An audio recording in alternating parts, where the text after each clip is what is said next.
Peace. I hope you and yours are doing well today, wherever you might be watching this from. Now, the title of today's video is addressing the so-called Hispanic Latino population of America. If you look at the Merriam-Webster dictionary, the 1828 version, look at the definition of an American. It's a noun that pertains to the Aboriginals native to America, the copper-colored races native to America, but now that definition applies to the descendants of European settlers in America. And why do I say this is when the Spanish Inquisition happened, the Portuguese came, they really hurt the indigenous people in their colonialism and expansion. Because most indigenous peoples, their tradition is passed down orally. So a lot of their information and knowledge was wiped out. Now the remaining that has survived, thank God for that.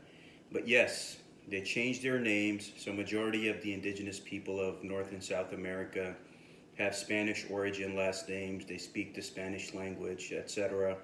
But by their genetics and blood, they are indigenous to the North and South Americas. So the nerve of the European, or those that are calling them illegal, well, when your people came in, right, the Pilgrims, was there a Homeland Security? Was there a DHS? Was there a USCIS to process them? No. Even today in the modern world, those immigrating to America from European countries, it's 10 times more easier than someone from a black or brown country, where they make it 100 times more difficult, right? Show me this, show me that. Just like in American society, right? You got to work 10 times as hard to even get half of what they have. So that's, even though you might be more qualified and talented than them, sometimes you're just a little too black and a little too brown. That's the unfortunate reality. But yes, those people are indigenous natives to this land, the so-called Hispanic Latinos, which are colonized terms for them, right? Puerto Ricans are Tainos, right? Arawak.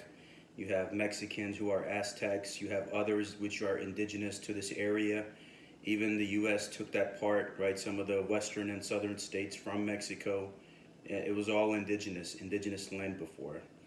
And a revised version of history we are taught in schools, not the correct version. And the irony, the poetic justice of all of this is that Mother Nature is replenishing their populations all over America. Now you got people thinking, oh, there's an increase in Latinos and Hispanics everywhere, right? Regardless of the 100 million Native Americans that died by white European colonists and colonialism and imperialism and all that they did. And look, Mother Nature is replenishing their populations. The rightful owners of this land expanding, and their populations are booming in every city across America. So that's the poetic justice.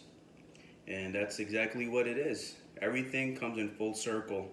Even now with the whole Palestine situation, it's the same thing. The Europeans, the colonial project in Israel, those people are not from there. They're all going to run away with their dual citizens back to wherever they came from. And by 2028, 29, that land will be given back to the indigenous.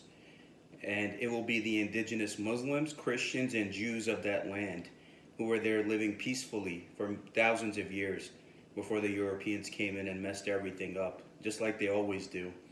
But yes, the so-called Hispanic Latino people are native and indigenous to this land, the North and South Americas, and I'm happy for them that God, the Great Spirit, Mother Nature, is replenishing their presence all over, and rightfully so.